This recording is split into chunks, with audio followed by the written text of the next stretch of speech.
জানি না। American war of ইন্ডিপেন্ডেন্সে একজন মানুষ ছিলেন নাথান হোল, তার ফাঁসির অর্ডার হয়েছিল। তো যেরকম আমরা বলি না লাস্ট উইশ কি, এখন তার ফাঁসি হবে তার আগে জিজ্ঞেস করা হয় তোমার শেষ ইচ্ছা কি। উনি বলেছিলেন alas I have only one life to give for the country. তারপর তার মৃত্যু হয়েছে। আমাদের দেশে কর্নেল তাহেরও এরকম জীবন দিয়েছিলেন, কিন্তু তারপরেও সাইদের মৃত্যু আমার কাছে অসাধারণ মনে হয়।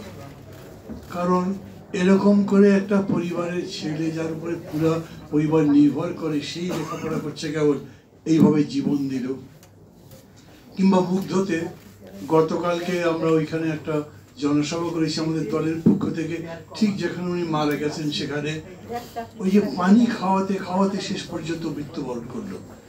অসাধারণ মনে হয়।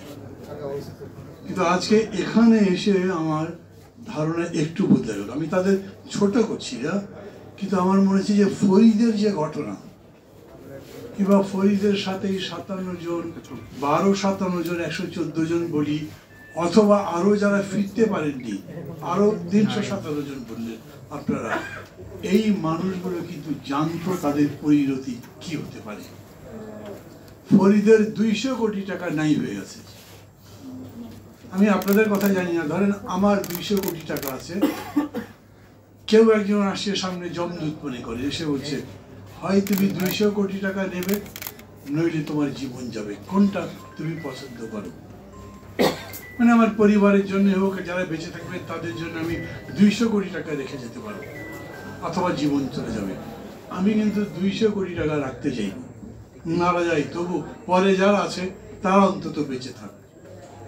কিন্তু এই মানুষ কি মনে করে বাদশাহ তাকে ফোন করলো এবং সেই ফোনের উপরে সে ঝাঁপিয়ে পড়লো, মূর্তি তো বসে কবে ছাড়া পাতে 25 বছরের সাজা, তারপরে আবার 200 কোটি টাকা চলে যাওয়া সোজা কথা নয়। আমাদের দেশে যখন এরকম করে সবাই মৃত্যু কত হয়েছে 5 আগস্টের পরে খুঁজে বেড়াচ্ছিল, তখন কথা উঠেছিল, আমরা দাবি করেছিলাম এই সমস্ত মৃত মানুষের পরিবারগুলোকে তারা যাতে চলতে পারে তার অর্থের ব্যবস্থা করা হোক। আমরা দাবি করেছিলাম যারা আহত তাদের লিস্ট করা হোক এবং তাদের প্রত্যেককে তাদের চিকিৎসার জন্য টাকা দেওয়া হোক। আমরা ফরিদের জন্য কি বলতে পারি বলেন তো? কিছু বলতে পারি? কেউ কিছু বলতে পারছেন না। না সবাই মিলে কথা বললে বলা যাবে, কিন্তু এটা তো নিশ্চয়ই বলা যায় যে তিনি যেন এখানে একটা ভালো সুন্দর সচ্ছল জীবনযাপন করতে পারেন, সেইটা দেখার দায়িত্ব এই সরকারের। আমি একা ফরিদের কথা বলছি না, কিন্তু আমি বলছি এরকম যতজন আছেন বিদেশে লড়াই করেছে, কি সোজা কথা নাকি? মানে বাংলাদেশের মুক্তির জন্য লড়াই অতীতে তো অনেক হয়েছে পাকিস্তান আমল থেকে, কিন্তু বিদেশে এই লড়াইয়ের সঙ্গে একাত্মতা ঘোষণা করে লড়াই করার ইতিহাস এই প্রথম আমি যতদূর জানি। বিচ্ছিন্ন বিক্ষিপ্ত কিছু কিছু ঘটনা থাকতে পারে, কিন্তু সম্মিলিতভাবে একটা কমিউনিটি, একটা জাতির মানুষ এরকম করে লড়াই করেছে, সেটা প্রথম মনে হচ্ছে আমার কাছে। আমি যেরকম সাহিদকে শ্রদ্ধা জানাই, মুগ্ধকে শ্রদ্ধা জানাই, তেমনি এরা যারা এই লড়াইটা করেছেন প্রবাসী, তাদের প্রত্যেককে সম্মান করছি, শুভেচ্ছা জানাচ্ছি, শ্রদ্ধা জানাচ্ছি। দাবি করছি একই সঙ্গে সরকারের কাছে এদেরকে যথাযথ সম্মান দেওয়া হোক, তাদেরকে বাংলাদেশে আসবার পরে যাতে জীবনটা তাদের সচ্ছলভাবে চলতে পারে সেই ব্যবস্থা করা হোক। আমি এই প্রসঙ্গে একটাই কথা বলবো, প্রবাসীদের সম্পর্কে সবাই বলেছে, যেহেতু এটা আমার কথা বাড়িয়ে লাভ নেই, তবে আমি এটা নূর এবং কে বললেন এখানে এমনি বক্তৃতা না করলেও যেরকম করে সঞ্চালক বললেন সেটার সাথে একমত হচ্ছি আমি। সিন্ডিকেটটা ভাঙা হোক। এই যে অনেক বেশি টাকা দিয়ে অনেক নির্যাতনের শিকার হয়ে, বঞ্চনার শিকার হয়েও যারা যেতে চান, সবাই বলেছেন কিরকম জীবনযাপন তারা করেন তা তো আমরা জানি। মানে এরকম আমি বলবো না যেন তারা সবাই লড়াই করুক বাংলাদেশের মুক্তির লক্ষ্যে, কিন্তু আমি বলছি তারা তাদের জায়গায় অন্তত নিজের জীবন যাতে সুন্দর করতে পারেন তার ব্যবস্থা সরকার করবার চেষ্টা করবে। আমার বক্তব্যটা এখানেই শেষ করে দিতে পারতাম, কিন্তু আমি জানি না কি কারণে মাসুদ কামাল এই আলোচনার প্রতিপাদ্য তুলে আবার একটু পিছিয়ে গেল। এই জুলাই আগস্ট আন্দোলনে প্রবাসীদের ভূমিকা বললো না, ভূমিকা মানে আগে কি কি করেছেন সে কথা তো আমরা পত্র পত্রিকায় পড়েছি, টেলিভিশনে দেখেছি, আজকে তাদের কাছে শুনলাম। কিন্তু জুলাই আন্দোলন তো শেষ হয়নি।